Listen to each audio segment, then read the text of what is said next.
Yo, what's happening, people? And welcome back to the Tiki Taka podcast. We're going to hear hot takes, unbiased opinions, and hopefully have a couple laughs along the way. Now, we're dropping this episode midweek. We're doing it after the Champions League, after Arsenal's historic night on Tuesday at the Emirates. Probably one of the best nights that I feel like I've ever had there. Atmosphere before the game, during the game, after the game, it was all crazy. Full support behind the lads, and we had to do a pod because we had to speak about it.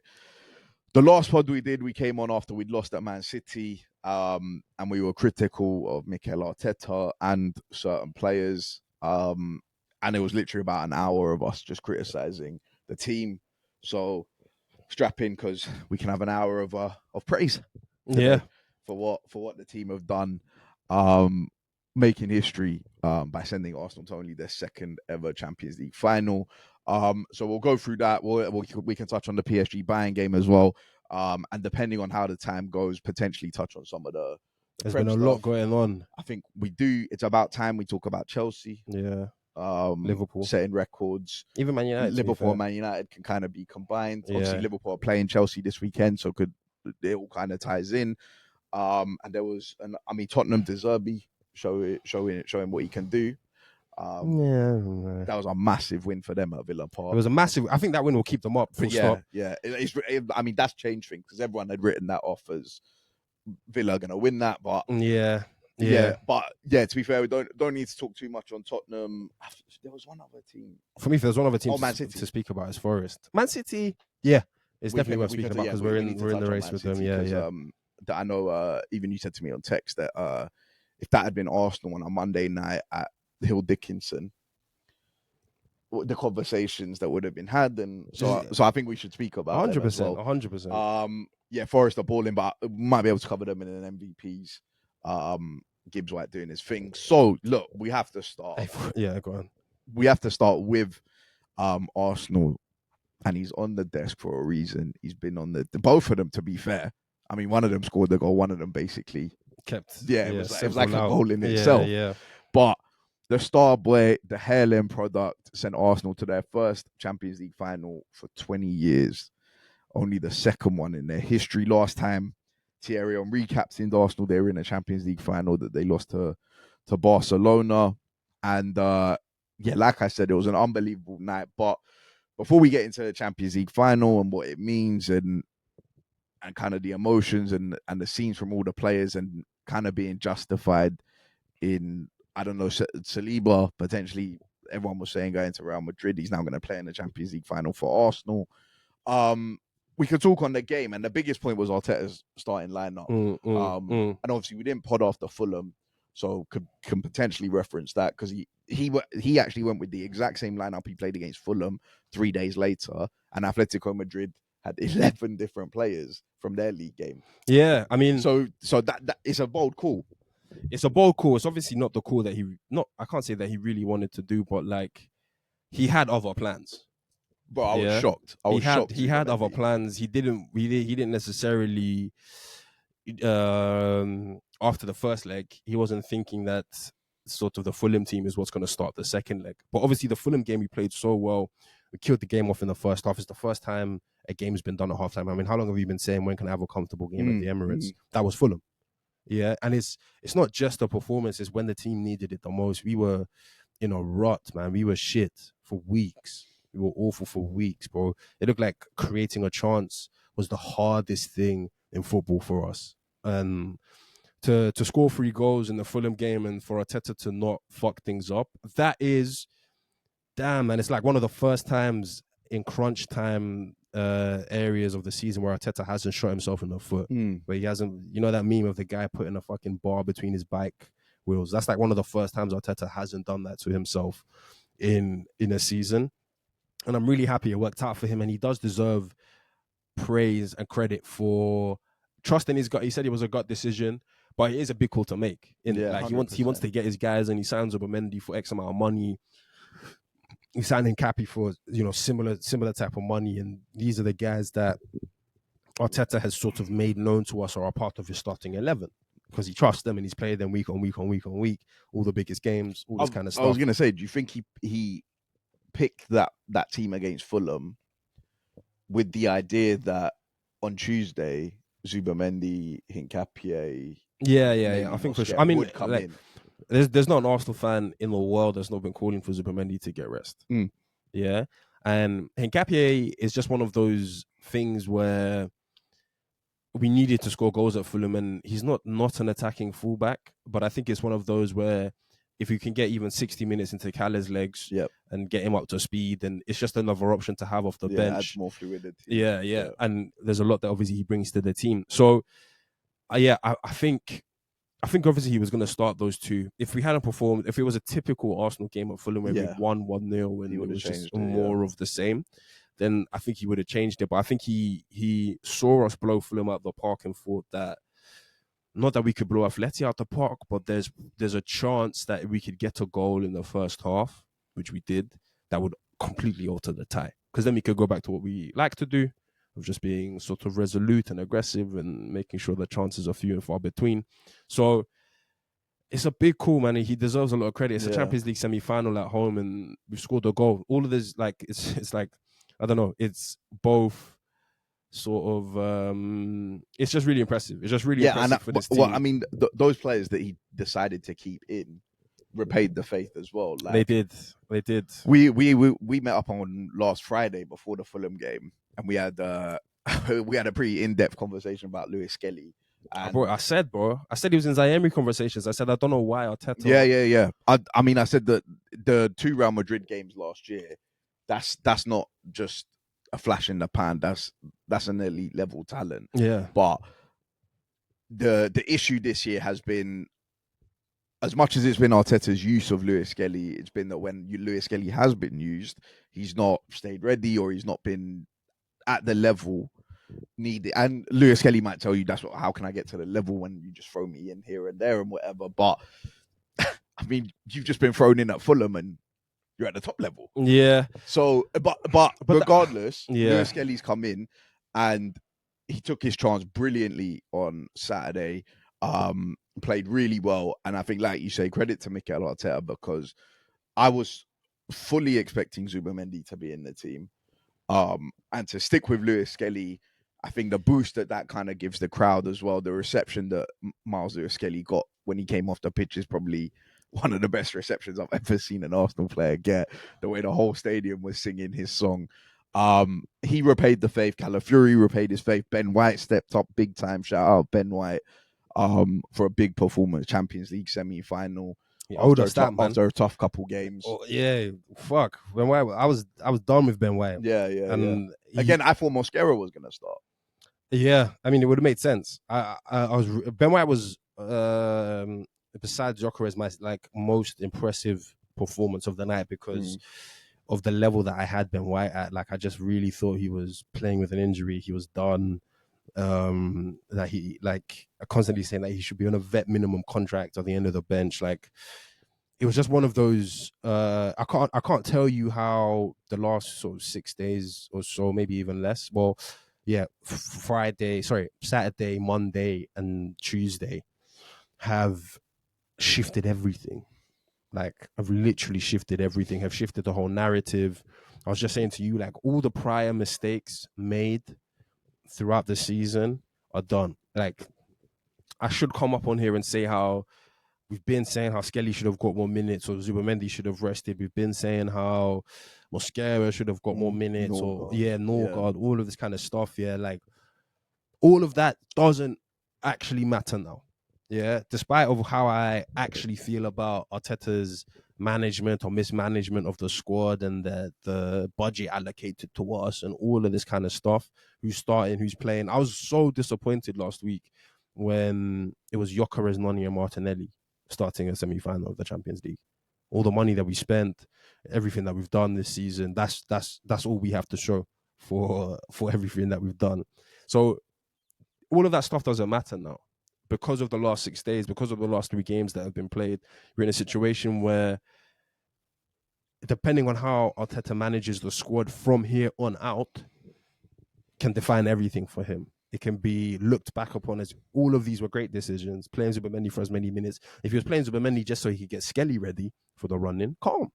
Like, that's a great decision. So Arsenal, Arteta, it's been such a topsy-turvy season, but he's put himself in a situation where he can make him and the squad immortal. And obviously, I think all the fans are behind him. There should be a lot of positivity. There should be a lot of sort of praise for the club and for the players. And despite any past grievances I have, because of where we are right now, I can't say that he's mismanaged or he's been poor or he's been this or he's been that. Like, it's worked out in a way in which he's put us in an advantageous position to win two of the biggest trophies in the club's history. So it's a really, really sort of good job by him. It's really impressive. It's sort of, despite all the media, all the stuff, everyone wants to lose, all of that. Yeah. And if he can manage the squad over the next 4 games, which is all we have left of the season, then we're laughing. Like, we're fully laughing. Arteta gets a photo on the desk. Arteta he has to become a mainstay. You know, it's. Yeah. I mean, he's already got a shirt on the wall. Like, you take it to a whole nother level. So yeah, it's a weird one. It's a really a weird one where I'm sure guys want to say stuff, but it just really isn't the time. Yeah, I mean, that was one of the things I found the other day of, like, Arsenal got to the Champions League final and it was almost like no one could say anything. Like, all of my group chats quiet. Yeah, like nothing. I'm sending messages into my group chats after the game. Nobody wants to respond. Not like City and Bournemouth, and when everyone wants to chip in and shout phones me. blowing up. Yeah, remember we were saying guys won't check in on how you're living. But, But on Tuesday, crickets. I was talking about that. But it was almost like there's a universal respect, even amongst Chelsea fans. I saw Cams did his video. He was like, it's almost inspiring. And it's saying that I want these scenes at OT, and other fans saying they're jealous and they want to see it. It's almost like universally, like, you just kind of have to respect it. You do. You have to respect. Look, and we haven't won anything yet. All of that. That's my thing. It does feel like rival fans are just they're not even running that banter. You ain't won anything. They're like, I think it's 50-50. I think there's a lot of respect and there's a lot of waiting. Like, there's a lot of like, I'll just wait. Like, so you have to show the fan, like, this silence that you're seeing in group chats and stuff, it can't be for just Tuesday. It's got to be for the entire summer, the entirety of next season. It's got to be like forthcoming, because I think there's a lot of guys who are waiting in the wings. It's like, I don't need to say anything now. I'll let the Arsenal fans have their day, because we've had days like this before in the past, maybe not Champions League final days, but we've had big days where we thought, oh, that's it. I remember last season, or was it 2 seasons ago now, where I was saying if we won at Anfield, that was going to be it. We were going to go win the league and stuff. And we had all those other results leading up to that fact. And then you get a day where you think, oh, this is the day. And it's not the day. So I think there is a lot of respect from fans. There is a lot of Man United and Chelsea. Look, like, Chelsea are 10th. Because then that's going into stuff afterwards. I'm just trying to focus on this game. And there's a lot of respect. On this game, there's like, you saw how emotional Thierry Henry was about it all. Yeah.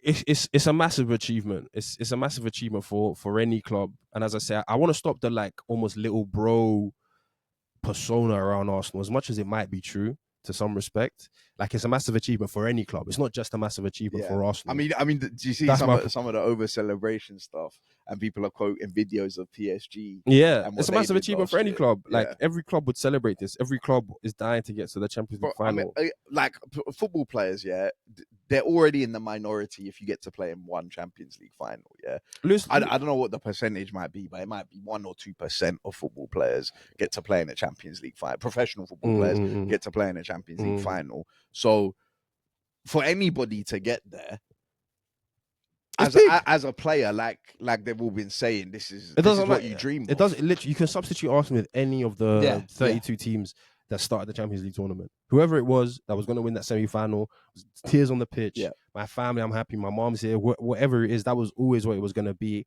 And obviously, there's a little bit of, like, additional bad taste because it's Arsenal. But as I say, it's not a, like, oh, it is a big achievement for Arsenal. It's not a little bro thing. It's a big achievement for any club. Yeah. Bayern fans, PSG, Real Madrid fans who are going to try and win their 16th would have been on the pitch celebrating, cheering, hooping and hollering. There would have been tears from whoever it was in the Real Madrid camp that's never been there before. So, yeah, like, it really, really, really can't be underestimated. Yeah, you've spoken about Saka and Skelly, and we have like, I think the difference for Arsenal, as opposed to some of these other clubs, is there's a real for better or for us, there's a real sort of bond with the team in the sense of we've seen so many of these guys for years. Like it's not just like this is a brand new starting Yeah, 11, and 100%. we did sign 10 players in the summer, but it's not like it's But not it's been building. yeah, For, it's not like this is a brand new team and we don't know who any of these guys are. Like we've been in this. When we talk about projects, like Arsenal is literally a project. Yeah, and last night was sort of a not cementing, but like yeah, sort of a very, very, very large step. almost a justification. Yeah, a very, very like we are building, and look, Arteta will say every season there's been improvements. Mm. Yeah, that's it. That's what he does. Every season he does something that he didn't do the season before. Yeah. Yeah, so it's massive, man. It really can't be understated. It really can't be laughed at the way we've done it. The academy players that we have in the team. Even I our think, record, we're the only unbeaten team the whole yeah. Champions Look, League, and we've only conceded 6 goals. it's unbelievable. It's look, and guys are laughing, but I think one of the biggest things we did, and one of the biggest, we were just speaking about how Arteta might have changed sort of football in the Premier League or elsewhere. I think the respect that guys are going to show the league phase next season, Yeah, is going to be massive. I agree. And that's down to Arteta. Everybody's going to try and finish. Everyone's going to like guys are going to be drawing their second game of the Champions League season and tears. Guys are going to be upset. I can't be top now because other teams are going to win. Yeah. They're going to win 9 out of a 9 out of 10 or whatever it will be. So it's that type of vibe because everyone wants to get onto us for who we played to get there. But the reason we did that is because we won in the group phase. Just on this year, I was talking to Arman, and Arman said to me that he thinks Chelsea would have got to the Champions League final if they'd had Arsenal's run. And I said to him, firstly, you can't get our run because you were never going to be good enough to finish first. But secondly, I can guarantee you that Leverkusen, Sporting and Athletic are better than Forest, Brighton, Everton and Newcastle. Right? So but that's just the Chelsea fans being whatever. But you speak about like also the emotion and how Arsenal fans feel towards the team, which again is something that like even the atmosphere, even the flares going off and welcoming the player coaches and stuff. I think all of that has been built by Mikel Arteta. They even asked him at the end of the game about for 6.5 years you've been trying to make this a hostile environment and whatever.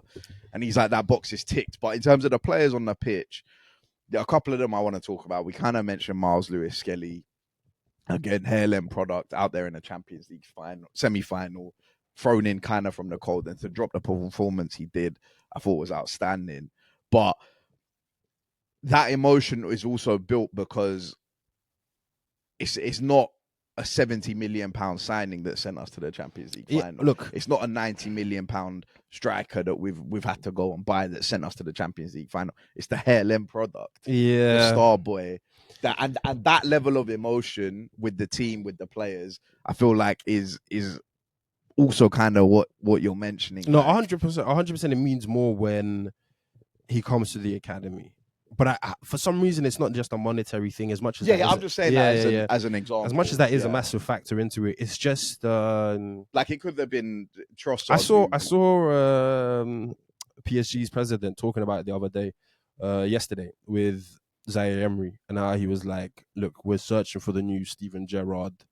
We all know how important it is to have players in the club that are sort of truly the DNA, the fabric of the DNA of the club." And that's what Skelly is. That's what Saka is. That's what Ethan and all these other guys are. Like when and heads were never down at any point yesterday, or even on Fulham and all this kind of stuff. But these tough times in the season when we've not really been getting much out of the team, like when Skelly was out there crunching guys, it does mean more. It does mean more. Full stop. Like when Saka's out there scoring the goals to send you through, it does mean more. And it's just because you feel as if this guy lives and breathes the club the same way you do as a fan, or the same way, all these guys that we've spoken about in years gone by, like all of these random characters that have been at Eboué and Jamak and, all these guys that have random characters that have done stints at Arsenal. Like Saka, he knows that guy the same way you know that, maybe more. You know, or not. If you was to sit down with Saka or Skelly or whoever it is, there isn't an Arsenal name that we could bring up that they wouldn't be like, oh, Yeah. I'm not familiar, or I'm not this, I'm not that. Like, and I think it 100% it resonates with the fans. Obviously, even Skelly's mom, she's like a club hero. She's like, no one's talking anything bad about Skelly's mom, and and that's why Arteta does deserve a lot of credit, not just these players themselves for stepping up, because obviously, shout out to Skelly to Champions League semi-final. It doesn't even matter if it was Forest or whoever it would have been. Yeah, it's In midfield this time. This is like the creme de la creme, cream rises to the top type stuff. But for Arteta to foster so many of these guys through, give us that know when to play them. We've had down moments. We've had all of this stuff during the season. It isn't a mistake. It isn't like circumstance. It isn't like happenstance. It's Arteta is really saying that he knows how much, and it's always at home games because again, he's playing the crowd. He wants them to create this hostile atmosphere. He's doing what he can to put these guys in winning positions so that the overall team can benefit. And obviously, it starts with the players themselves doing their jobs. But it's just not a coincidence that this is happening. Yeah. And I respect both the players for doing their part as well as the manager for somewhat consistently with Skelly. Consistently putting in positions to win. Yeah. Look, also you're mentioning they're basically fans on the pitch. They know what it means. Who else was gonna send us to a Champions League final other than the star boy, the guy who turns up when Arsenal need him the most? He turns up in the biggest moments. That has been a stalwart of Bukayo Saka throughout his Arsenal career. Turning up when it matters the most, when we need him the most to get us through. And I mean, since we've been back in the Champions League, he scored in the quarterfinal against Bayern. He scored in the quarterfinal against Real Madrid, the semi-final against PSG, now the semi-final against Atletico. He's got more Champions League semi-final goals than Mbappe. I saw the tweet you sent me. More like he's building a bit of why does that Haaland? Put everyone in these conversations. Hazard, I think, was there. Vinny, anyone who you want to speak about? Vinny as well? No, Vinny. Oh yeah, I was going to say that's he's missed the Champions League. Yeah. Hazard. Sancho. So, yeah. We're well beyond that. Palmer, Foden. Those two for sure. But I mean, what more is there left to say about it? We both sat here and said when we were talking way before, I think maybe after the Wolves game, that there's no way we see the season ending and Bukayo Saka's not had a run, had a say in the title race or in another competition, whatever. Just like he's done it again is somewhat expected, but he's big time, bro. He's he calls, like, he answers the call of the fans, of the pressure of the club, of whatever it is. And we were saying after Wolves that Saka's going to give us something. I was saying all season that there's no way this can be Saka's off year. The season where we have a chance to win it all is the season that he's now not ready to pull up trees and do what he does. But really, man, those last two games, it's just such a, I can't even say reminder. Because, like, every Arsenal fan knew that this is, whatever we win this season hinges on your best players taking you there. But it's just such a sort of pronunciation of actually how much he does mean. And I was saying to you, and there's no hate session here, but I was saying to you, I was like, you know what annoys me about Noni is not just the lack of end product, but like he doesn't even get sort of timely goals or assists. Yeah. So it's not just that he hasn't gotten 15 and 10.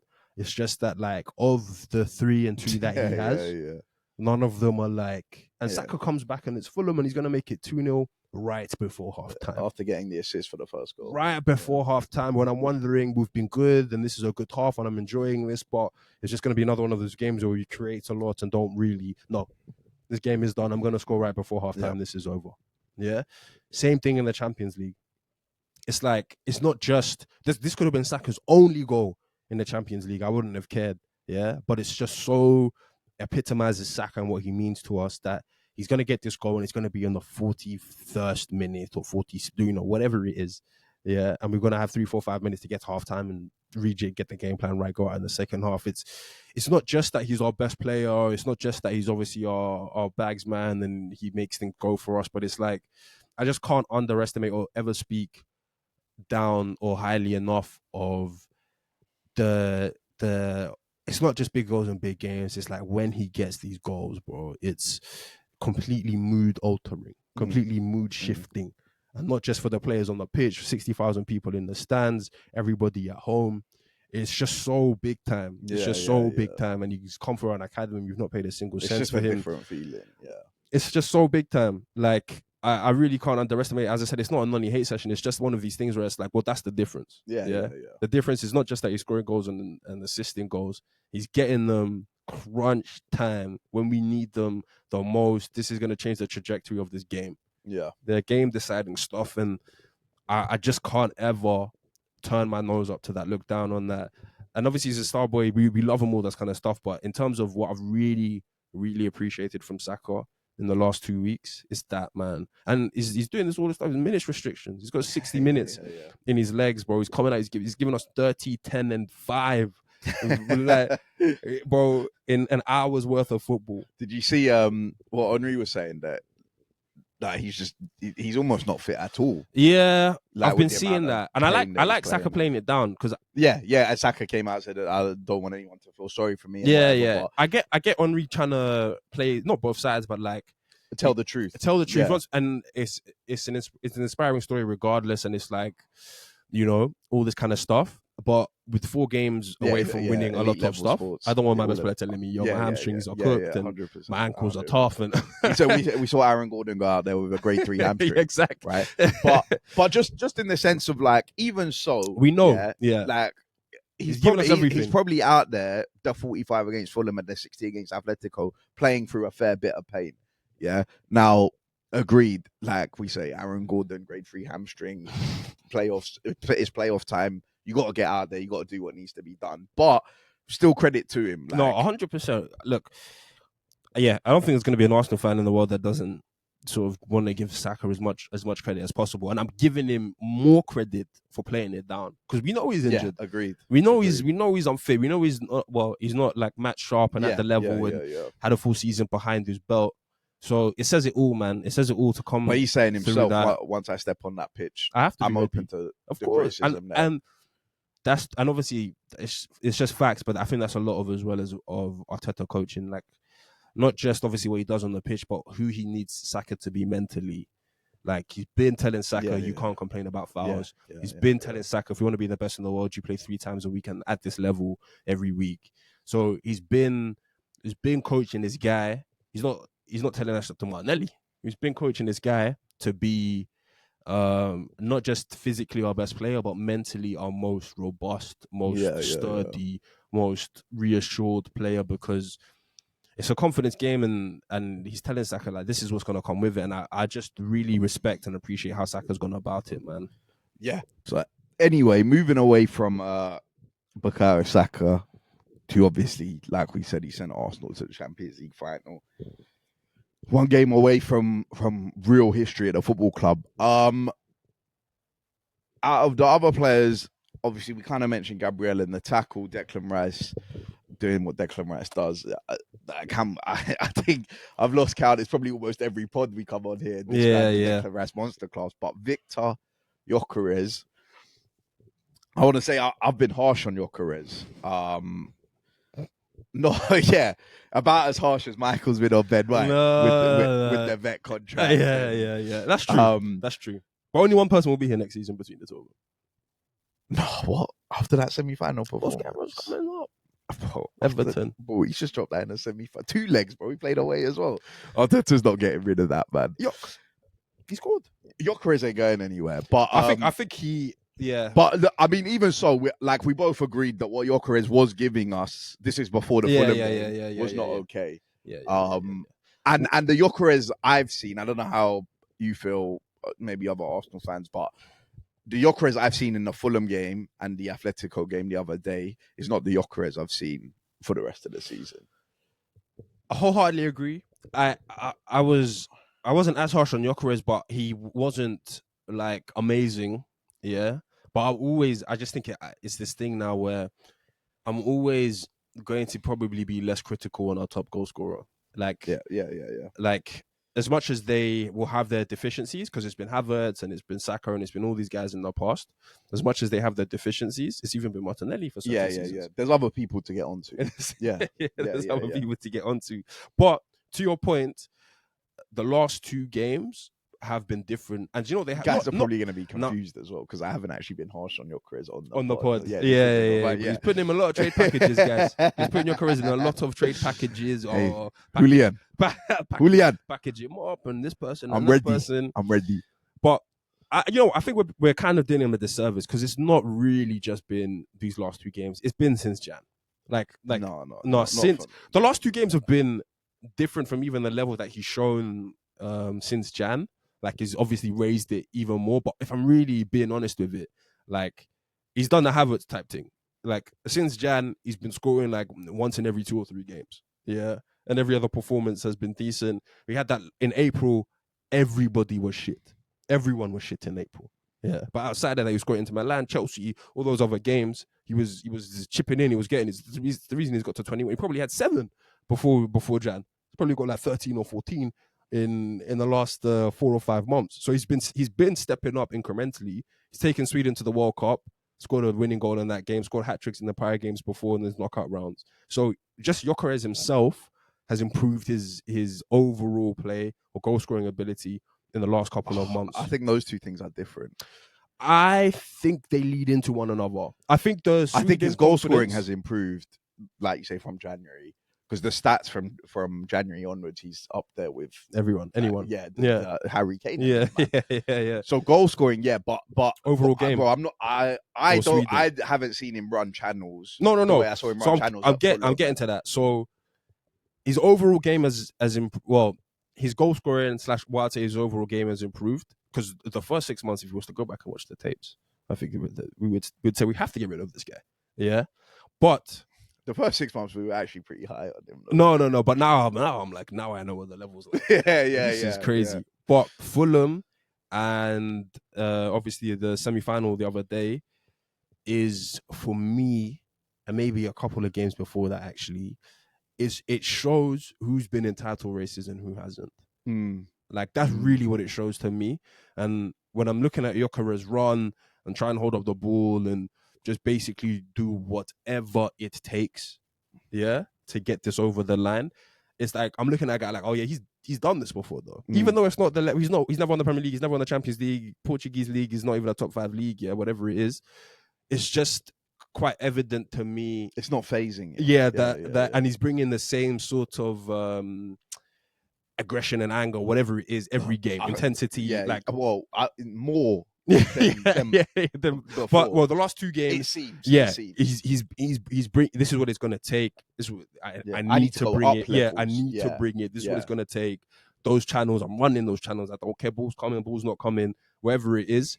And there's no digging anybody else out, but it's just quite obvious to me. Like, all right, well, this guy has actually been here before. As much as we will say whatever we want to say about Portuguese trophies, for us in this run-in, I feel like that experience is coming up for him. And there is an element of, like, he was benched and Kai was back and Kai was a starter. Now he's come back and Gyökeres is going even harder. But to what you were saying about this Atletico Madrid game, that stuff in the 88th minute, like, it's not even a ball. It's just a clearance. It's just a clearance, and it's a dead end, and he's chasing it down. It sounds mad to say, but the Fulham game almost gives me more confidence about Gyökeres than the Atleti one, because part of me, Gyökeres was immense on Tuesday night. There's no man of the match. Honestly.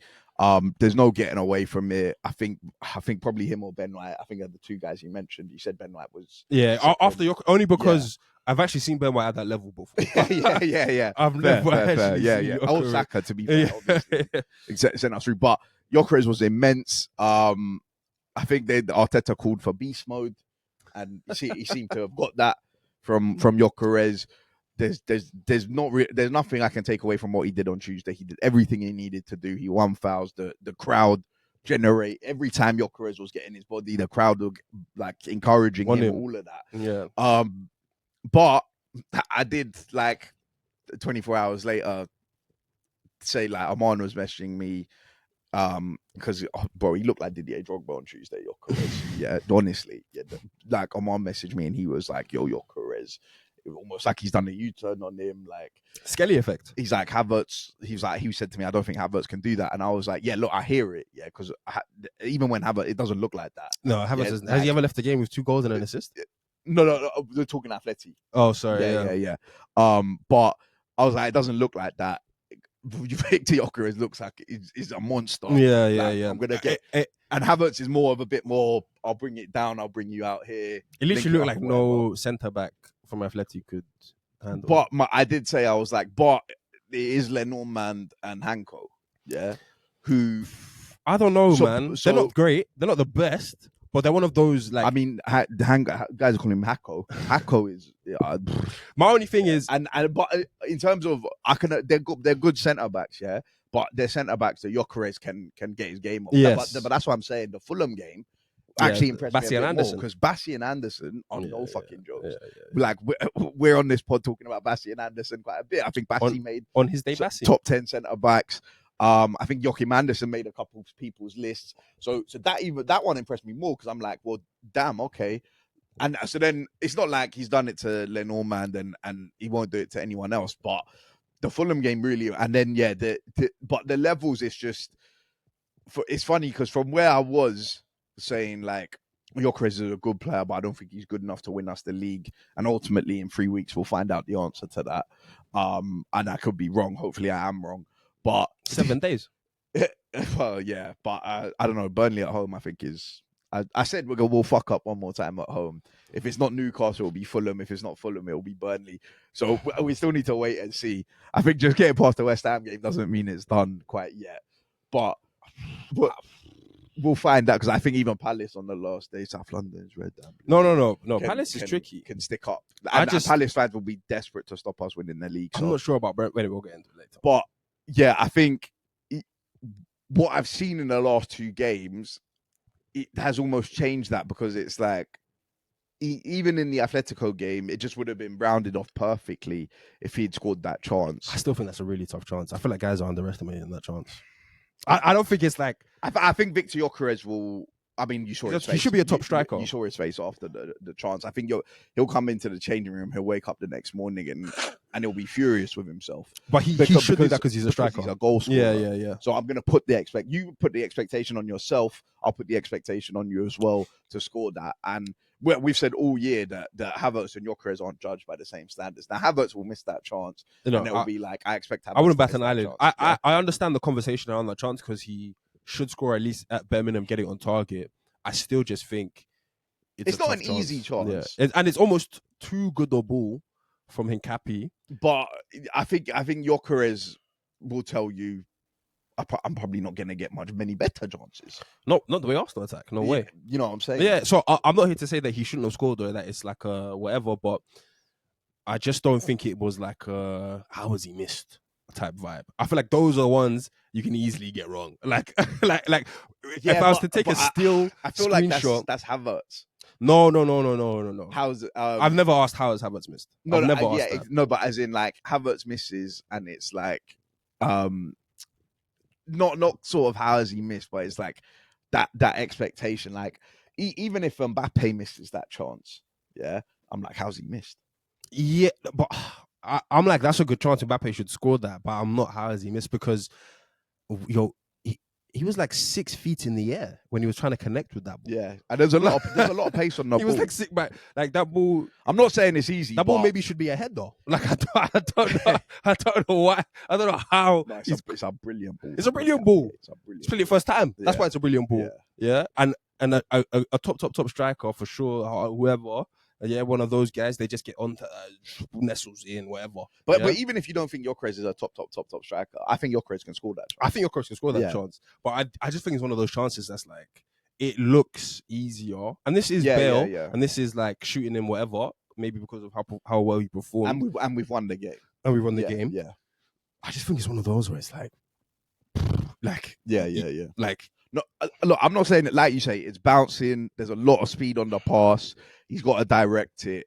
But it's on his favorite foot and stuff. If he was his foot, I'd be like, yo. Like I said, we've won the game, but if anyhow the game was 1-1 Mm. and he missed that chance, then But that's what I was gonna say about Atleti's defense. Like, I think Leonard Manda and those guys, like, well, they put up the biggest bus in that first half.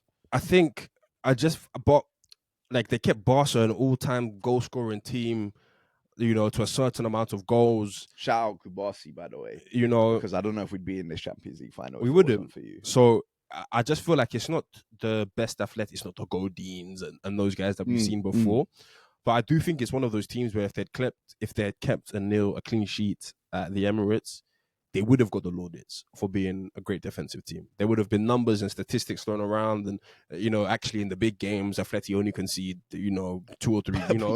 It was mad. Yeah, I heard someone say in this season's Champions League, only Karabag because he did less. He did more goals. Yeah, sorry, than he did more. But they've scored the third most behind PSG. It's funny because I wouldn't consider them. I just feel like same. That was mad to me. I just feel like, despite I agree that Atleti's team or defenders and Gyökeres was able to get theirs on him, and they're not as good as some of the others out there. I do just feel like the margins of football have dictated that. Yeah, we scored the penalty and we scored the sort of tap-in rebound from Saka. that was actually the only two. And we're not a great attacking team. And we're not a great attacking team. So it's like maybe another attacking team would have done X, Y, and Z to Atletico. But I do feel like those defenders, that defense system that guys might be clowning, was a tapping away from being just like the Inter defense of last season, just held as a savvy team of old, wily defenders that know what they're doing. And when it's crunch time, they get it over the line. And I just feel like that narrative is so easy to build around Atletico that it's difficult with the Karabakh stat though. But because Inter last year it was throughout the whole tournament. With Arsenal, it's throughout the whole. I think they would have just said that Barca are actually the greatest, Barca and PSG are the best attacking teams in the tournament, and Barca didn't have enough to get past this team despite all their best efforts. I guess they had 2 red cards. Atletico made the semi-final. They did only concede the goals that you're conceding. They did concede but it was still talked about. I just don't think that they are that far away from being held as a great defensive team. I don't think anyone would have gone into that final saying this Atleti team leaks goals, is an awful defense. Yeah. Like that wouldn't have been. But I'm pretty sure Hanko and Lenormand played in the group stage at the Emirates. For me, it doesn't necessarily matter. About minutes or who play it or this and that. And we are a better defensive team than Atletico, let alone wherever it might be attacking wise. I just don't think that Atleti team was perceived to be. That stat that you've mentioned, that wasn't one of the stats that just always gets blasted around or whatever. I wasn't thinking that this team leaks goals. Yeah. That's why I was shocked. I wasn't thinking that this team can get got at, and if you stick it on this team, you can put 4 or 5 past them. We can't have first-hand knowledge of that, so it's a bit different. Yeah, well, we did put 4 or 5 past them, but I still wasn't thinking that after that game. I wasn't thinking that if we played them again, it's just going to end up 4-0. I knew it was going to be 4-0. In this game. So it's just one of those things where obviously Gyökeres has done really well. The team in general has done really well. Atletico aren't the best team. Yeah, it doesn't matter we're through to the final, but they aren't the best team. But I just don't know if the perception of them would have been that they are a weak defensive team if they had beaten us. That's all I'm saying on that point is. For what the guys have done, Saka, Gyökeres, and the guys that scored or attacked and played well, I think in the first half, I think they defended well. As you said, I think in both these games they've defended well. That's what I'm saying. That the stat was shocking to me.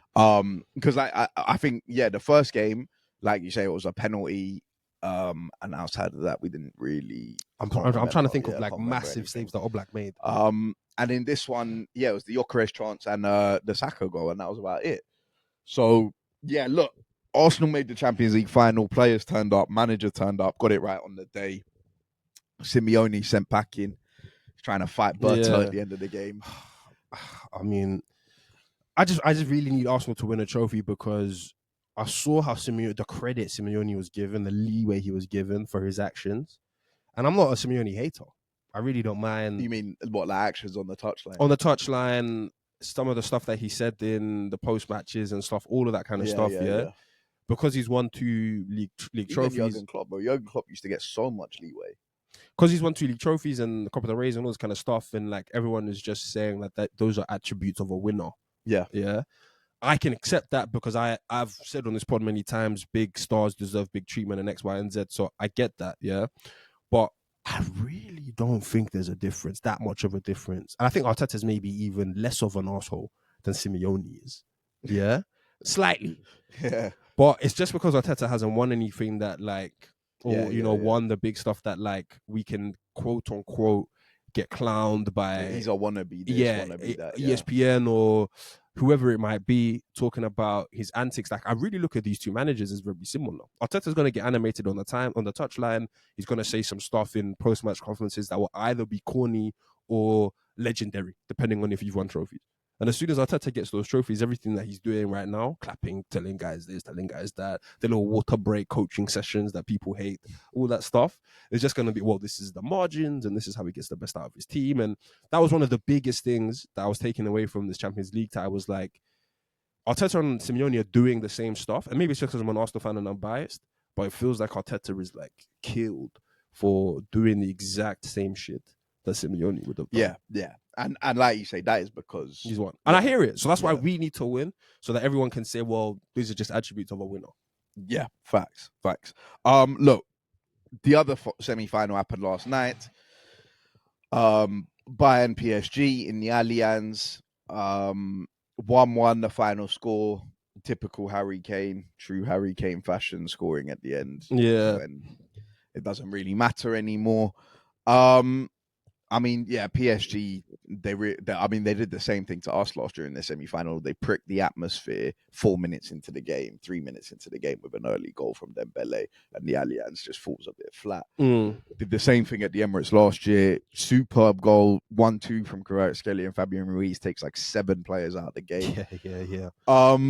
Which means that Arsenal will play PSG in the final. I don't know if there's anything you want to say on Bayern, but I would have preferred Bayern. Yeah. I think we matched up again. Elise also added to the list of people that Saka has scored more Champions League semi-final goals than, because there was a lot of talk about Elise in the last couple of weeks, and I think we need to remember who's been mashing work for years.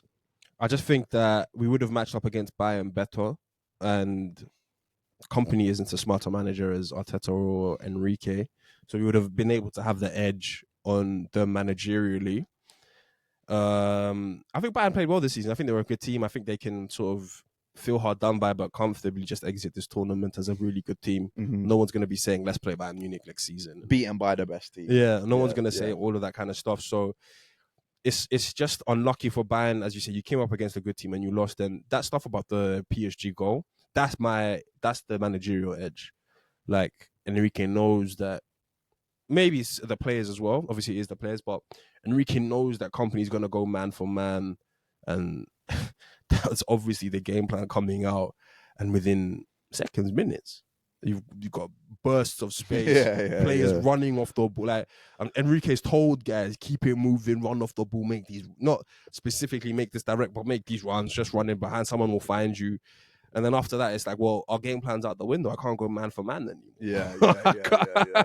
I can't, as you say, like, all the aggression is taken out the stadium because Bayern want big challenges flying in. They want players like, no space, nowhere to run. At least they lock down, all this kind of stuff. But if you've got quality to play free passes and get someone in from the halfway line, then it's issues. And then on the PSG thing, I'm looking forward to the final. I think the only way we can win the final is if we win the Premier League so that we go into the final with sort of no pressure.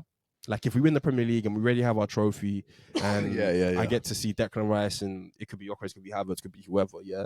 Like I think I'd almost trust Noni with no pressure, to go and make something happen, get something done. And I'm saying a lot here by mentioning Noni's name. I just feel like the route for us to the Champions League success, I think we can win it without a Premier League, but that's a lot tougher. I worry about the nerves. Yeah, that's a lot. I worry tougher. What happens if they score a goal, but because we know what this team is probably like in our final. Yeah. Well, we've seen it. Yeah, right. But I was just thinking back to when it was like before that final when you're saying, let me see this Arteta in a final. And, I don't say that anymore. But even though we lost that final, it's like look, it was just a Carabao, but there was a lot of pressure on that final for the trophy and everything, and I think that played a part. I think you're spot on because I think the Champions League it's already going to be tough. We're already the underdogs. PSG are the heavy favourites, rightfully so. They are the best. They are the European champions. They got back there, all of that. But it will be a lot tougher still if we haven't won the Premier League, because it will be yet again another final that we're going into.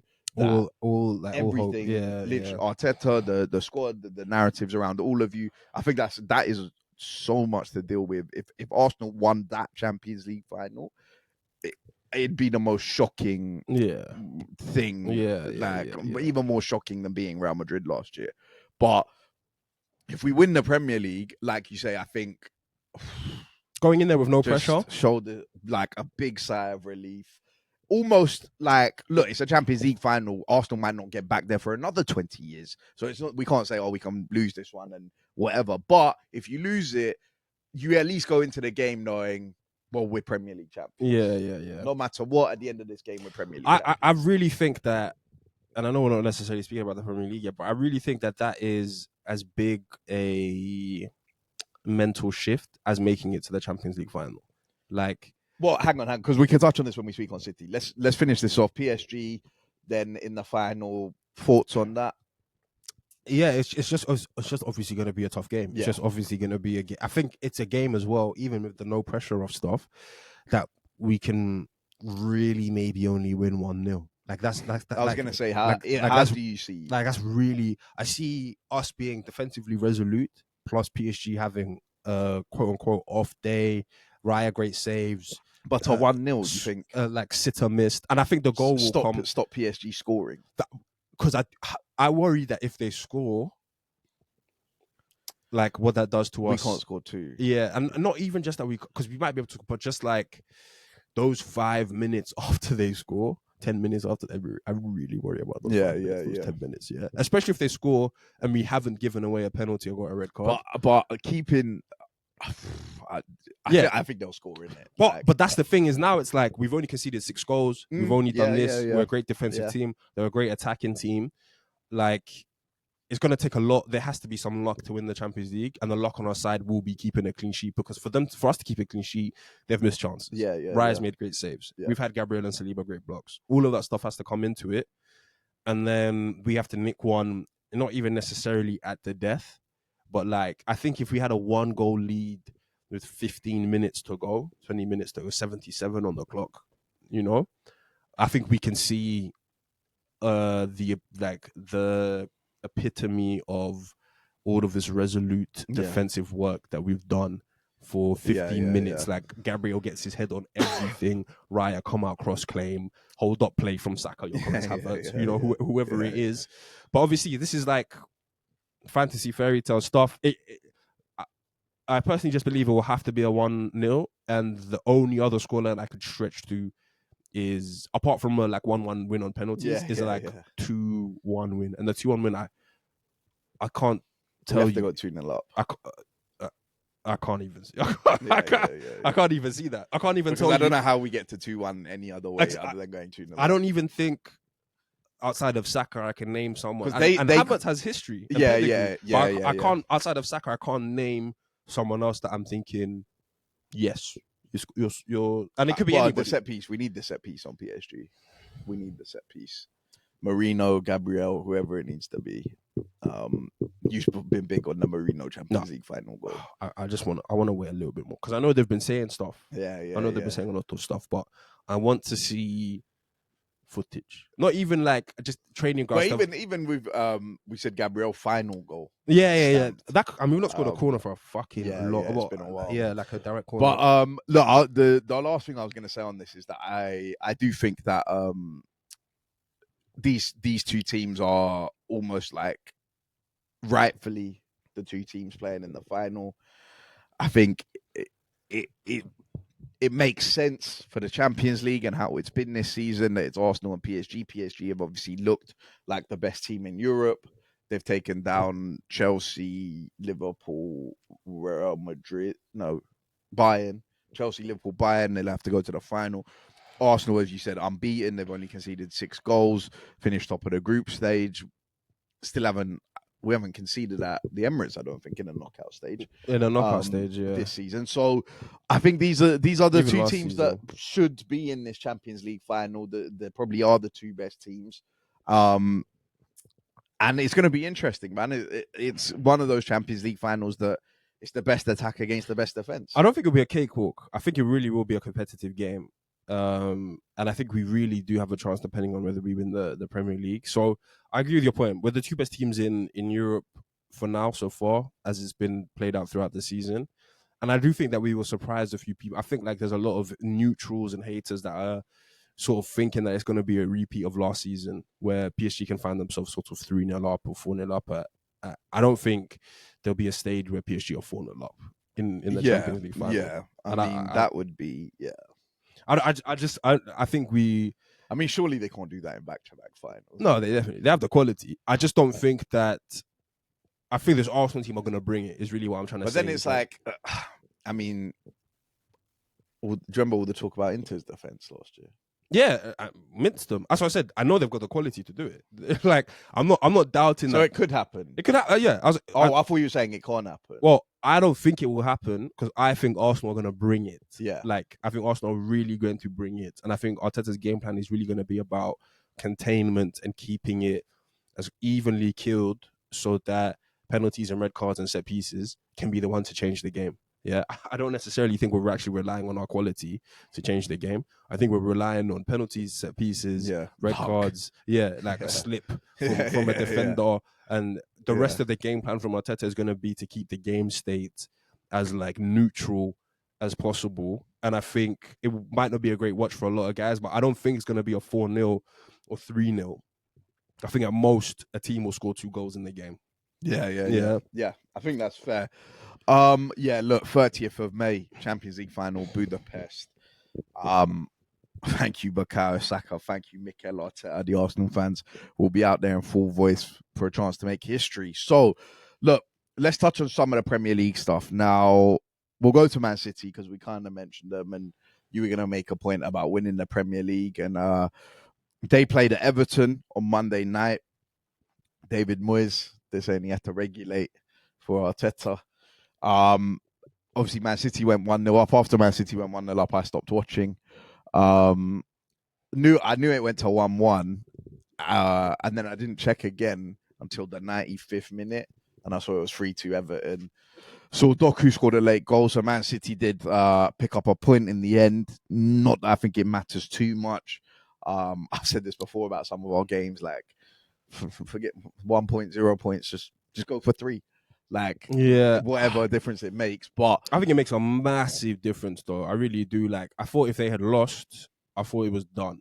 Like, I thought if they had lost on Everton and all Arsenal statistically needed to do was get a draw and 2 wins in their last 2 games. I just don't know if you can ever say it's done till it's done. I feel that's as Arsenal fans, I feel like we've learned. Yeah. You can never say it's done till it's done. Because they could have lost, and we could lose on Sunday. No, 100%. But I would have been saying that I think we were gonna win the league, like we will win the league, and I think we'll beat West Ham. Yeah.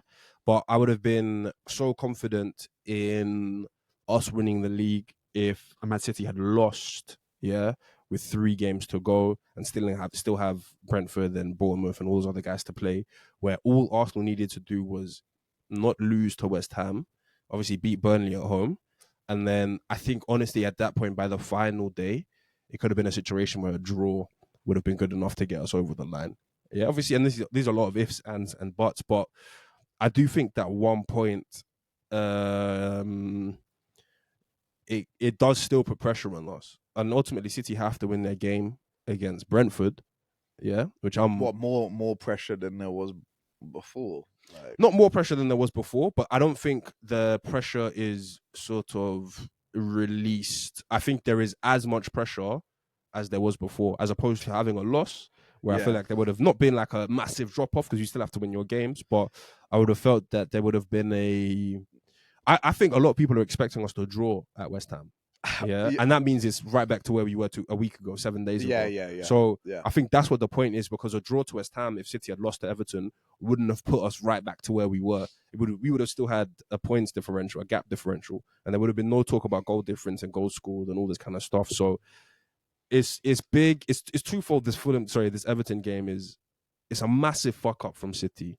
Yeah, because everyone went into that game saying 3 points minimum. If they don't get 3 points, they're going to lose the league. Everyone said that, and then they didn't get 3 points, but because of the way which they got a point. So do you think that's a massive point for Man City? Yeah, I think it's a massive point in the sense of like not just for putting pressure on Arsenal, but for Man City players, like keeping the hope and dream alive. I think that they're going into Brentford now, not obviously knowing that they have to win, but like still with something to play for. I think it's one of those things where if they had lost on Monday and beaten Brentford and still just been 3 points behind us, I think it would have been a bit like. But now there'll be 2 points. But now there'll be 2 points behind us, and then you start asking, well, what can West Ham do? It's like it's still just something to play for, and it wouldn't. The league wouldn't have been done. Like there's nothing to play for.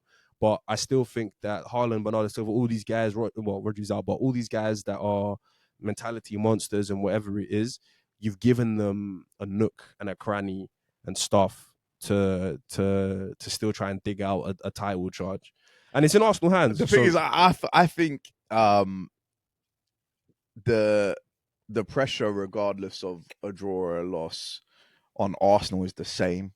They need to deal with it. They need to win 3 games. That's the mentality. I don't think that changes. But even if City had won that game, I think the mentality and the pressure, we need to win 3. They're already talking about 4 finals left. I do think it changes though, because I don't think if they'd lost, you go into West Ham saying you need to win West Ham. I don't think. No, I think Arsenal. I think Arteta would be saying that. I think they're going into every game. They 100% they would be going into it, but I do think Arteta would. He will always say, "I never say I set up every game to win," but I do think the general consensus, like for example, if Arsenal don't win it at West Ham, the consensus will be that we've bottled it again. Yeah. Whereas I thought if City had lost at Everton and Arsenal didn't win at West Ham, I don't think that would have been the consensus. Is that this is bottled. So that's what that 1 point does, is what I'm talking about. It just and it's not for the players, it's not for the manager, it's not for like whoever else, but I think just for the perception of how fans and I guess the wider audience and all these guys are looking at the title race. Now it's like if we draw at West Ham, even though the league isn't decided on that Sunday, there will be this whole like what's happened, the topsy-turvy title race, is this the best title race of however many years, all this kind of stuff. So I don't know. To me, ultimately it doesn't really matter. Like whether City were going to draw or lose that game was all that it needed for it to be back in Arsenal's hands. And once it's back in Arsenal's hands, like you say, I think you said on the group chat, 3 fucking games. Yeah. Once it's back in Arsenal's hands, or forget, it doesn't even need to be Arsenal, whoever's going for the league. Once it's back in their hands with 3 games to go, whatever you need to do, champions do it. No. Yeah? So whether that is City have lost at Everton, no, draw at West Ham, I wholeheartedly agree with that. All you need is the initiative which has been given. I wholeheartedly agree with that.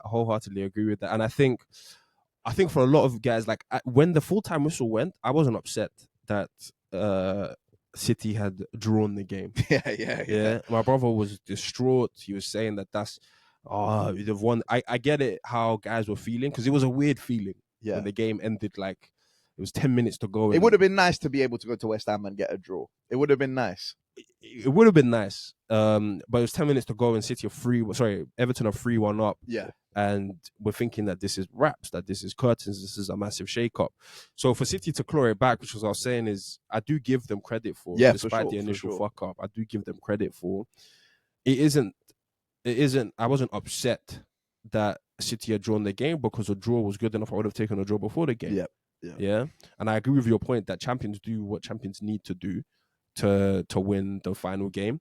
Watching that game, I don't think City win out for the rest of the season. Yeah, so I don't think it needs 3 wins. And only fans do the mental gymnastics of it. Draw that. Like Arsenal players, Arteta, all those guys, of course they want to win every game. You want to go into the Champions League on a 3-game winning streak. Yeah. Like all of that is to be said. It's true that the pressure for the players, for the players and for the coach and stuff hasn't changed. I just think that the draw for fan perception, and I think maybe for City's players, it means quite a lot more than it does for Arsenal. Yeah. And they still think that they're in it and they have something to fight for. And if we do our business against Brentford, the West Ham can hopefully do us a favour and we go from there type vibes. Whereas if they didn't have that point, I do think there would have been a lot of like head scratching and how fit am I for Leeds? For Chelsea. I think a lot of City fans have said that point keeps them in it, and I think a lot of City fans have said that it's done now. I think it should be done. Obviously, if Arsenal let them back in, but my point on the game was the biggest thing was that they don't pick up 3 points. The initiative is handed to Arsenal to the point where the title is solely in Arsenal's hands. Before it was obviously in both teams' hands with goal difference and whatever. The biggest thing before the game was that the initiative gets handed over to Arsenal. The initiative has been handed over. And now you even saying it off the pod is 3 games. It's 3 games. None of them are top half opposition. I don't think any of them are top 15. Top 15. So champions need to do what champions are going to do, regardless of all Arsenal needed was a draw or a loss, either one. And Arsenal, don't get me... And that's why, to me, it doesn't change that much. Arsenal will have won the Premier League if they win it, but I mean, I think you can kind of argue it's been in City's hands for a long time, in the sense of like, we've said on the pod in different variations of like, we're hoping City fuck up, as opposed to Arsenal going and snatching the Premier League. Yeah? Like, it's a miracle what happened at Everton. City are 1-0 up in a game with, half an hour, 60 minutes to go. Yeah. And they've let in 3 goals. Yeah. 3 goals. No Barry prop. No, well, Barry's getting his stuff. He's going to get his MVPs and stuff. Like, they're letting in 3 goals. So, and I said for a long time, I think Arsenal are going to crawl over the line. And winning these 3 games would be a somewhat of an emphatic finish. But it's considering that we could have won the league just by beating Fulham 3-0. If we had done what we needed to do way back when, and I know that stuff doesn't matter, and I still stand by that, the Wolves and Forest and stuff, all that stuff doesn't matter, yeah. So it's kind of been this, it was, well, not always going to be this kind of way, but it's panned out in the type of way that I thought it could, in the sense of we're going to need help from City. I guess it's not really help from City, but it's I mean, look, to be fair, all season you've said that you don't see this City team the way you've seen it in previous years. And at that point I've kind of agreed with, but then I did think that City turned the corner after the international break when they won at Chelsea. And also the Anfield win was a bit different, but they dropped points after that. But after the international break, we lost to Bournemouth. They beat Chelsea. Then they beat us. And then they had the FA Cup game, I think. Or they beat Burnley or whatever. They went. But at that point, I thought City they'd clicked into gear. Pep Guardiola's found the solution. The previous thing, they're going to go and win. It's hand in hand. But it's like what you've been saying before. Monday kind of proved you can't just run away from that. Yeah. Like how Arsenal are the same team we've been all season. City are the same team. That drop points, threw away leads to Forest, threw away leads to Tottenham, threw away. Yeah. That is like you're 1-0 up. Was West Ham? He finally, I'm seeing a bit of someone who's never been here before. Because if that's Gavardio or Diaz, it's a 1-0 win. It's probably a 2-0 win. Haaland bags one late on. But there's a bit Kusanov, Kovacic. When that second half was a mess from Man City. And that is like, I thought that it's just switched, it's clicked into gear. But it does seem like they're not going to get away from the team they have been. And that's where your point about like potentially not going perfect for the remaining games anyway is also a point of that performance. It's tough to say that, as you say, like what's changed. Yeah, when Man City were beating Newcastle and doing the whole like, arms together, we're in this, we're fighting, we're right here, all this kind of stuff. And then they went on and dropped points, draw games to relegation teams. Like what's changed now? Why is this draw at Everton, this late draw at Everton, going to click this team into gear to win 4 games in a row? Yeah. Why all of a sudden right now at crunch time as this, so, and that doesn't take away from how good Arsenal have been. Because it should have already clicked, right? The Everton should be 3 points and 3 points. As soon as they were ahead of us in the table last week, like you have 6 games to go, whatever it would have been. Yeah. And that still falls onto champions do what champions do. I was telling Arsenal when Arsenal had 10 games to go that this should be wrapped up.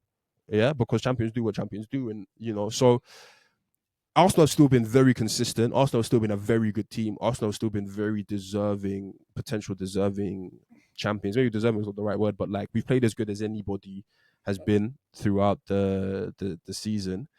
But it's funny that it's ironic that this title race might end up in a bit of brilliance from Arsenal and a bit of bottle jobbishness from Man City, and I'm totally fine with that. Yeah. I'm totally happy with that. Yeah. But I feel like both narratives do have to be spoken about. As much as City have given us a chance to win this league, we gave City a chance to come back and take it from us if they really, really had the minerals and wanted it.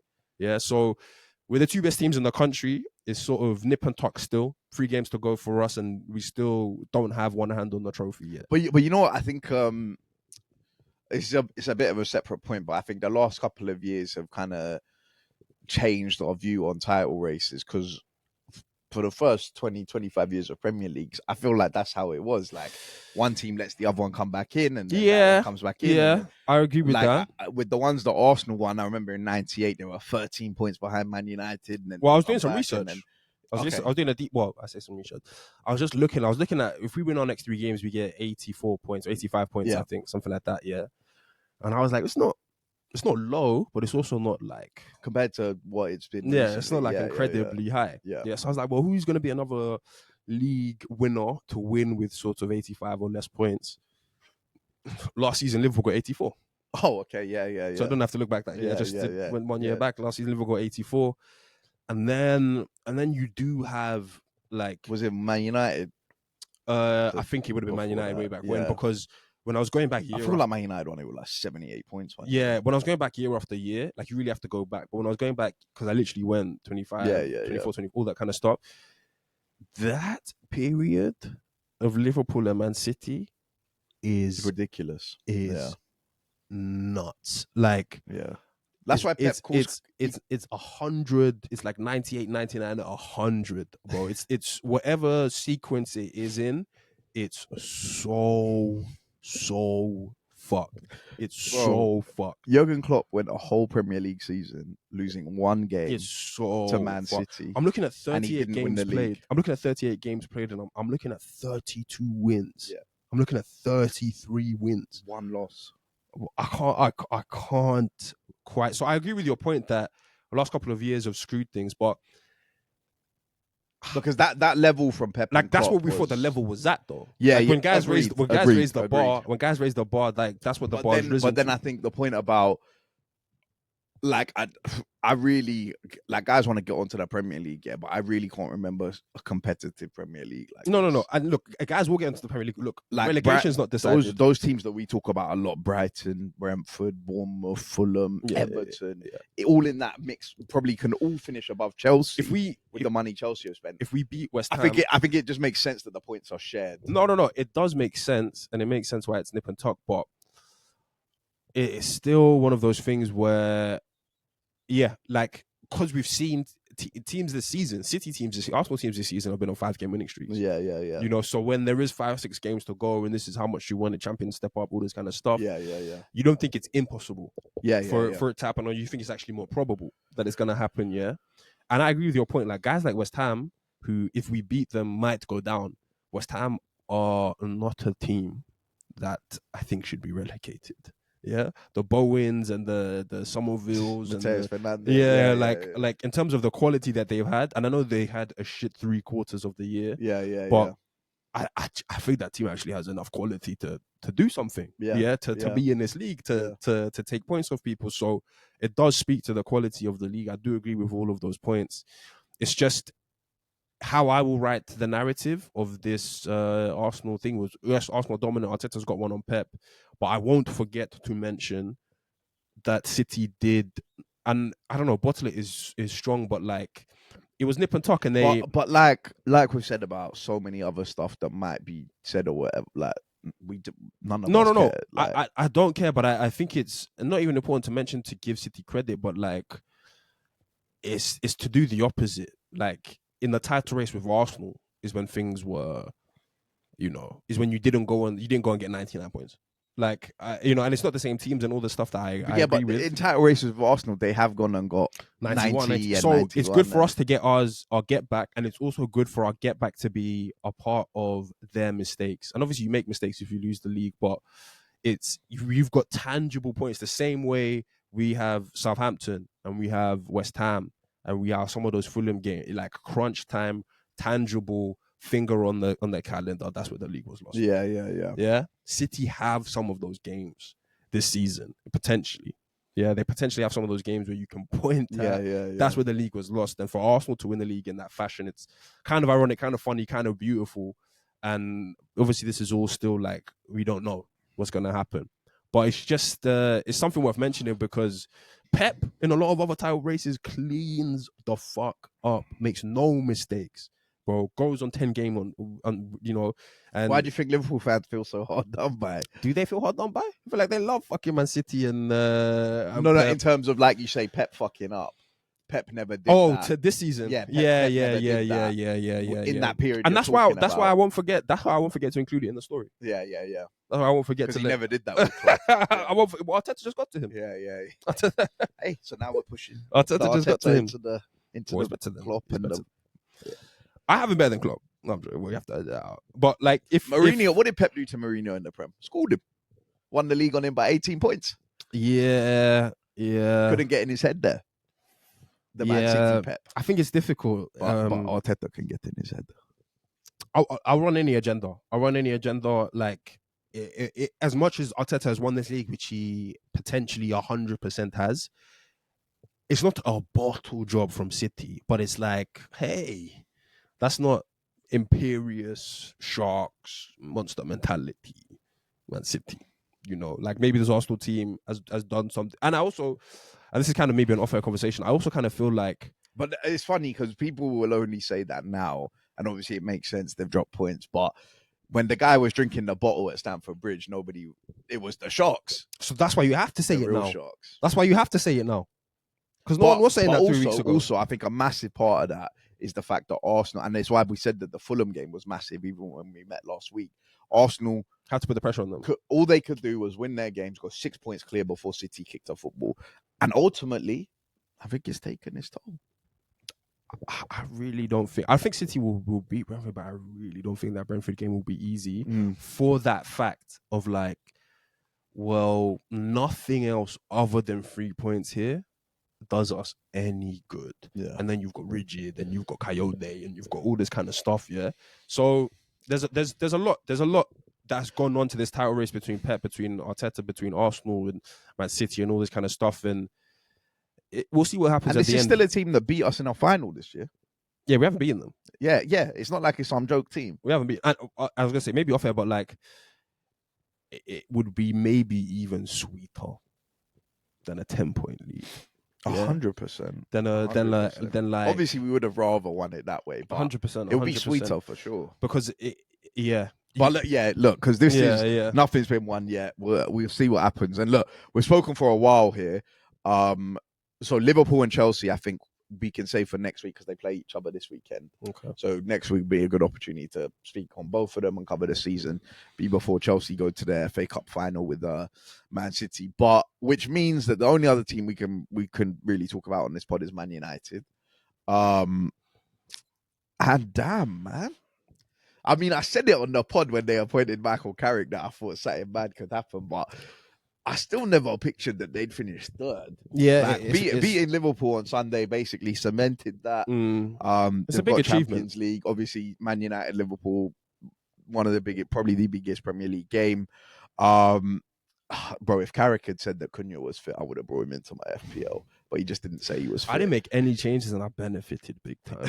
I benefited. Because the Cunha BGB, like you said on the chat, was banked, bro. I knew Cunha was going to score in that game. Man United, it's really, really impressive. Like, Michael Carrick's won, I think, 8 out of 9 home games. Yeah, I actually, I don't know. Like, I don't know how I feel about Man United. Kobe, I think the conversation has to start with Kobe.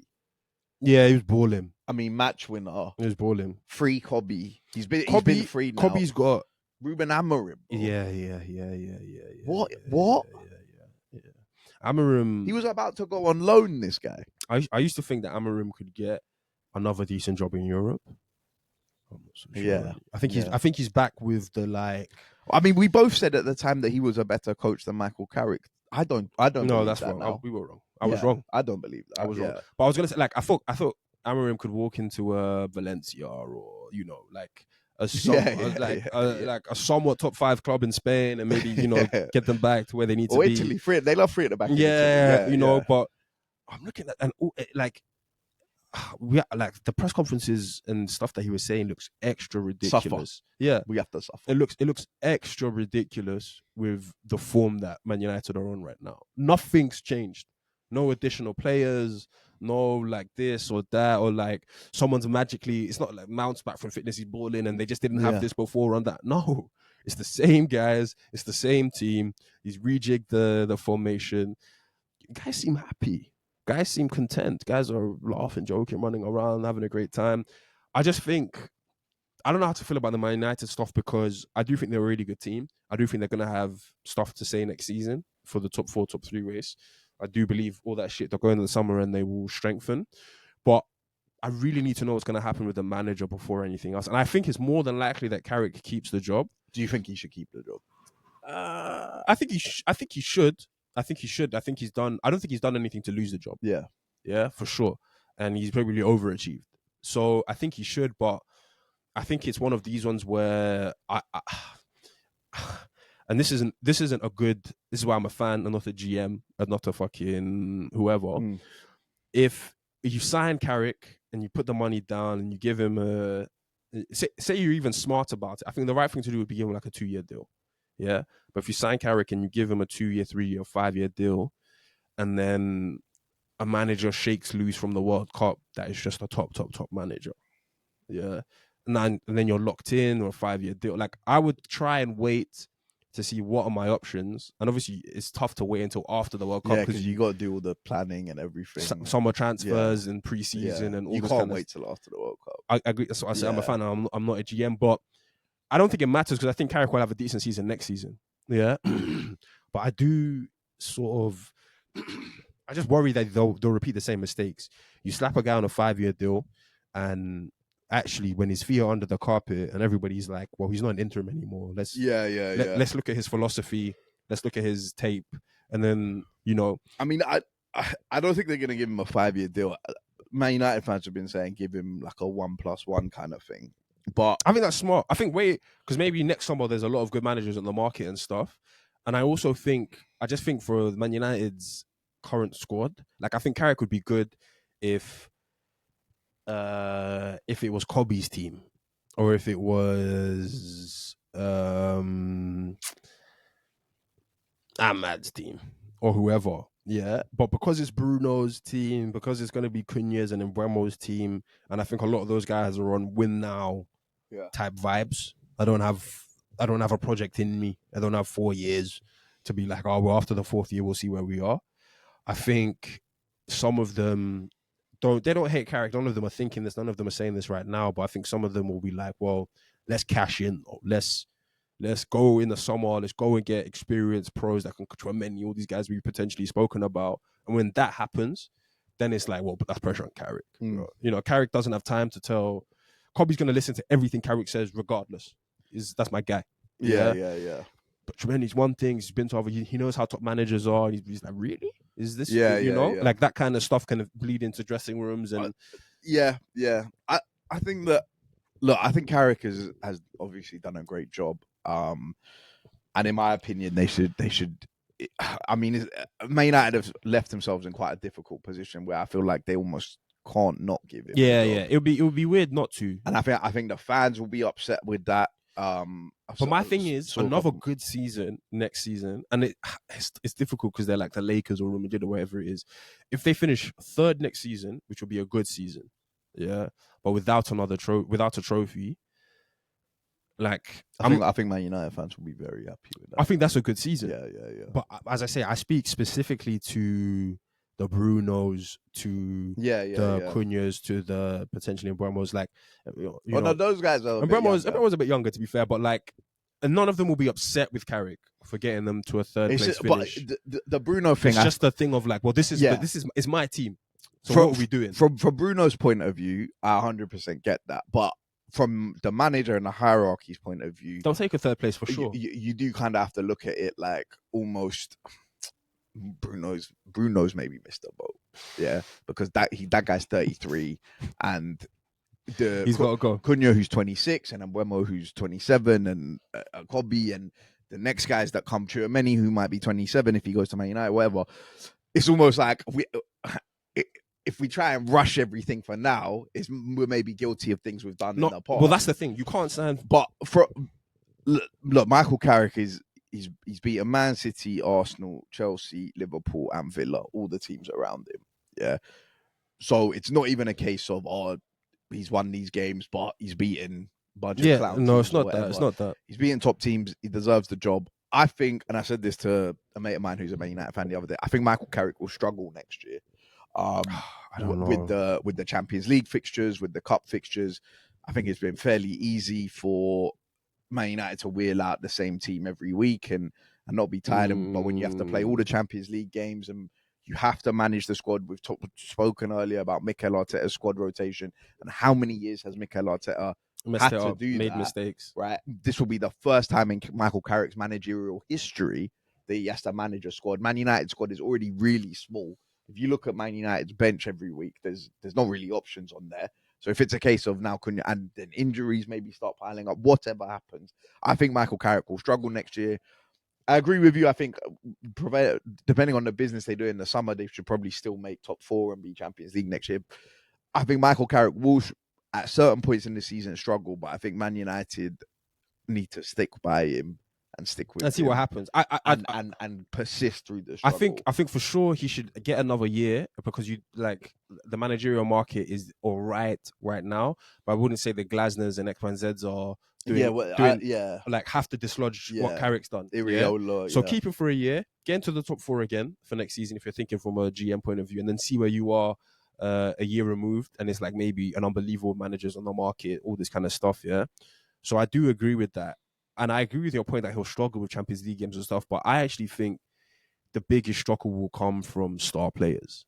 Like, I don't think Michael Carrick, he used to be a really good player himself, but I don't think he's had to deal with top players unhappy with him and his decisions. Yeah. And I think Man United are going to sign some top players, regardless of, or will have the ego and the pedigree. And they're not going to come and boss Michael Carrick around. But it's the dressing room. I agree. It's like... But Michael Carrick, I do feel like is... Likeable. Nice guy. Not just likeable, but Man United, what is it, 7 Premier Leagues for Man United? Champions League, FA Cup. Like, if a player wants to come into the Man United dressing room and tell Michael Carrick what it is here, I don't think that's going to go down well. I actually think, and that's my point. Like, but I actually think, for example, I don't think it's going to go down well for the player.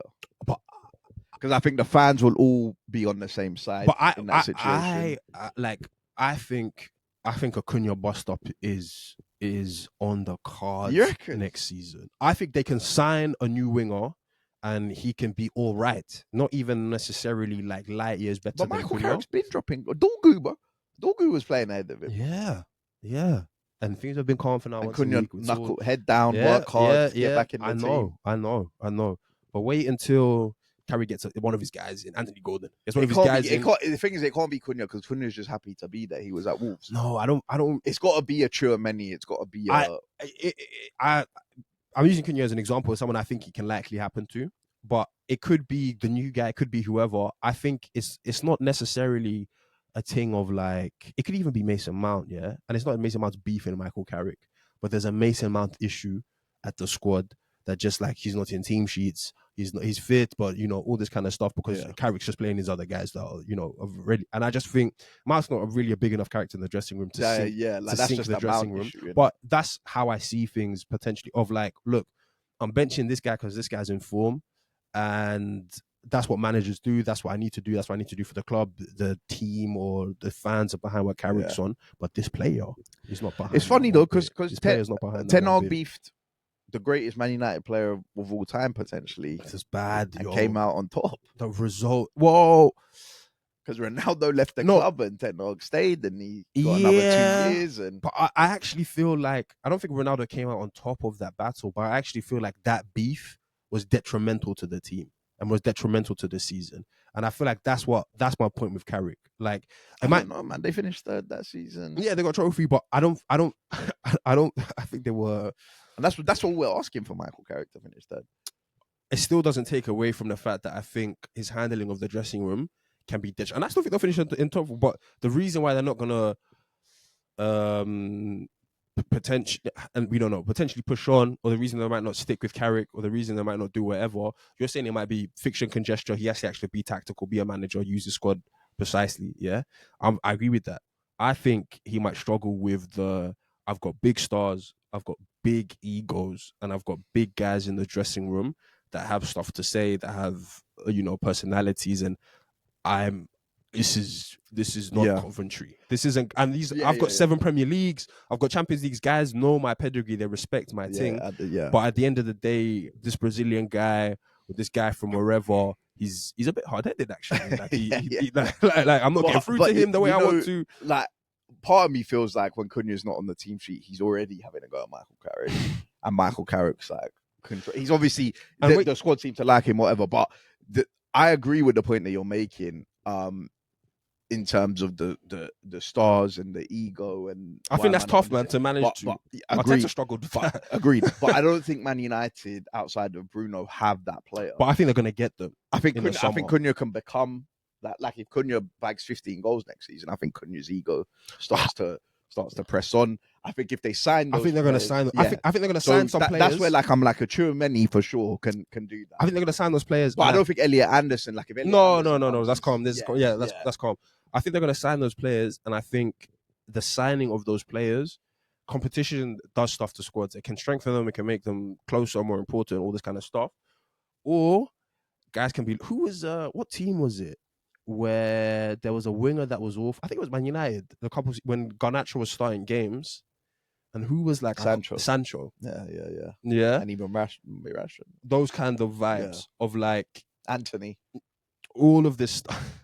Managers got his favorite, all that stuff, and it's Man United, bro. It's the Lakers. It's Real Madrid. The meat just non-stop, piling on. Michael just wants to get down. I agree. He wants to get down to tactics. He wants to get down to Kobe played well. This guy played well, but I heard that this and that. I heard this is upset. It'll be interesting though, because if Michael Carrick is somewhat of a certain, I mean, he's already somewhat, but if he's like he can show that he can last in this league.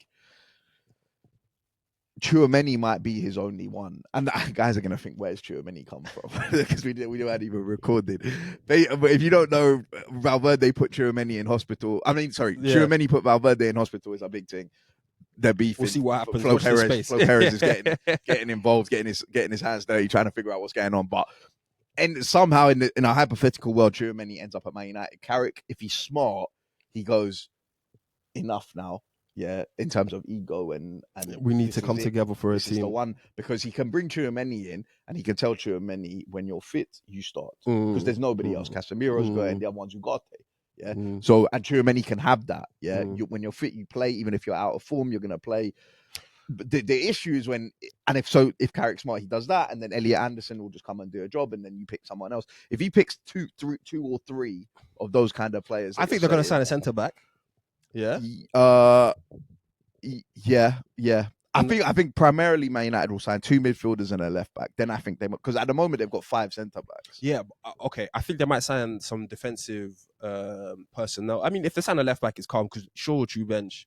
Even if their new left back is balling, we'll be happy to true bench. But I think I agree with your point. Like, and I think it could be in midfield, and I think they could try and run a partnership of Martinez and what's that guy? Delict or what's the other guy? Euro, whatever it is. Yeah. Delict's a bit upset, and Martinez is a bit upset because maybe Delict on Euro or the centre back partnership and all this kind of stuff. Yeah, but as I say, it's not necessarily with the guys that he has right now. The guys that he has right now are cool, calm. I just think Man United are gonna go for big names. They're gonna go for big signings. They're gonna go for big egos, and I think what Carrick does with those big names and big egos and those personalities when they come in will determine whether he gets just another year or whether he gets Yeah. 3, 4, 5 years, because ultimately there comes a point where, yes, obviously you need to be tactically good, you need to be flexible, you need to be this, you need to be that, but in order to get over the line, you've got to be able to manage the big personalities and have the big star quality. And I think the reason they've got to where they are right now is because of his management of Cunha and Mbeumo and Bruno and those But guys. I'll raise the Aubameyang point, with Arteta in terms of managing big personalities. Ultimately, Michael Carrick can fuck that part up if he's getting the results. Because if they finish third, but one of the big names that they've signed is unhappy. Yeah, it's calm. It's calm. Yeah, it's calm.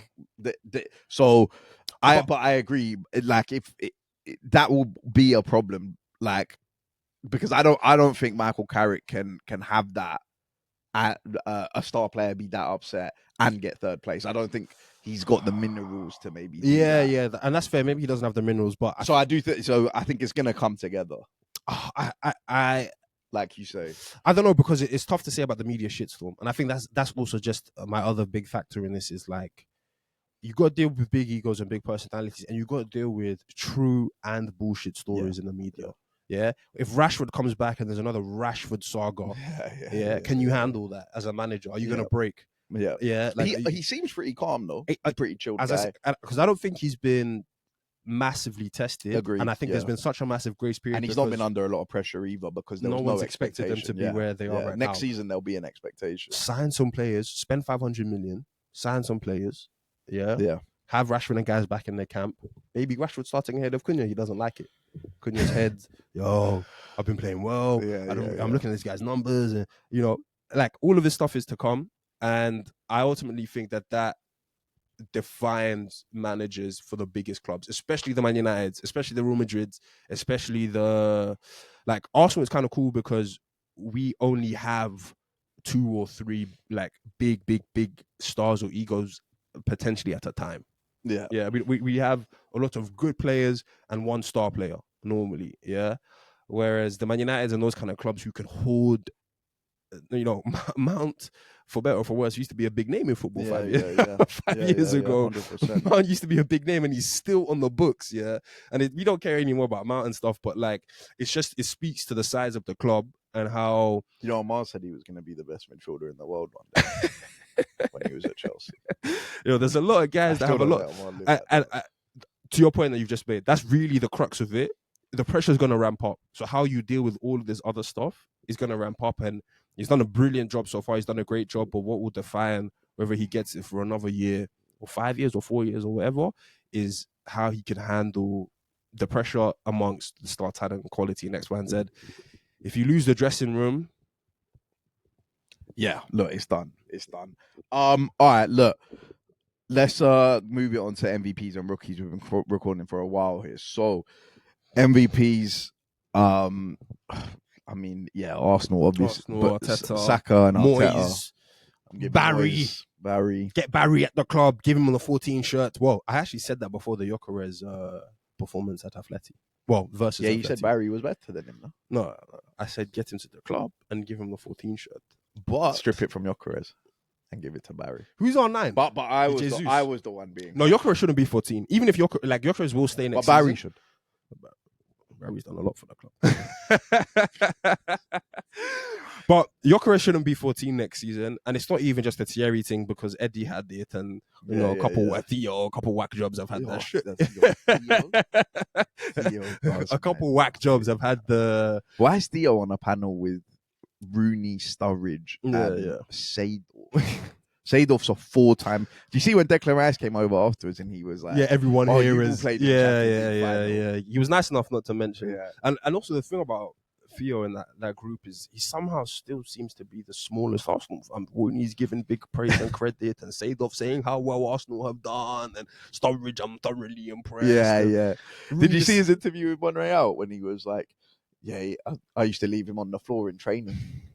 Leave it out. But I genuinely just believe that Gyökeres' playing style deserves just not a 14 number. Yeah, 9. Like it's just not a 14 But your other number. boy has that. Jesus, no first leg. Do we get to where we are today without Jesus in the first leg? Stop. Pressure valve Stop. released. All No. but play. No, dude, Brought team winning down. he's terrible, man. He's terrible. No, I'm not saying he's terrible. He's giving us everything. This is terrible. What was the? His next stop is Palmeiras. He came on against Bournemouth, innit? Yeah, Disgraceful. but Disgraceful. So done with jeez. Like you said, bro. Why do we have someone here who's earning 270 bags a week that's just never gonna play football? you can't ask anything of them. Yeah. I can't ask for a goal. I can't ask for an assist. What I are can't we ask doing here? crunch time, big game. Other MVPs. Yeah, Forest, man. I want to speak. No, yeah, Forest. I just think Forest. I think like guys, not that they don't care, but like I don't know if we're making enough noise about Forest winning like 6 or 7 games. Vitor Pereira, He's done it again. fucking hell. Yo, he's more than done it again. Like Forest are just safe, well and clear. Halfway, I don't know what the score is, but they're halfway through to. I'm just checking that they're 1-0 down. Oh, is it? So it's level. So we'll see what happens with them going to a potential Europa League final. But Forest just turning up and winning 6 games. They've been through 3 or 4 managers this season. Vitor Pereira is like their 4th manager or 5th manager this season. Yeah. Like he's done an unbelievable job. He's done an unbelievable job turning that stuff around where guys are like, yeah, we don't need to worry about Forest going down and all this. Next season, they might go down. But yeah, I just think Forest deserve enough credit, enough respect for winning 5 or 6 on the bounce, putting people to the sword, scoring 4 or 5 at tough places to go. Like, What you? Squad usage, Chris Wood's back, like everything that Vitor's been able to do is not just, oh, well, yeah, he's all right. Yeah, no, Vitor's doing an unbelievable, like West Ham have been playing out of their skin for the last however many weeks, and they've not been able to ring Forest back in. But like, the thing with Vitor is that he's gone into a squad, and it's still unbelievable. I'm not taking it away from him, but he's gone into a squad this time that actually has some quality. Like I even said to you when we drew at Forest in January. Yeah, it's not that result. That's not a 17th place team. Yeah, but when he went into Wolves last year, that team has no quality. But, and he won 6 in a row at Wolves, right? Yeah, Strand, Larson, Bagay. So I almost had an expectation of like, this is a good manager, and now he's got quality to work with. To still do what he's done is impressive. But I thought that Forest squad I saw them lose to West Ham. Was it? I thought they were dead in the water. I think they beat West Ham. It was the other way around.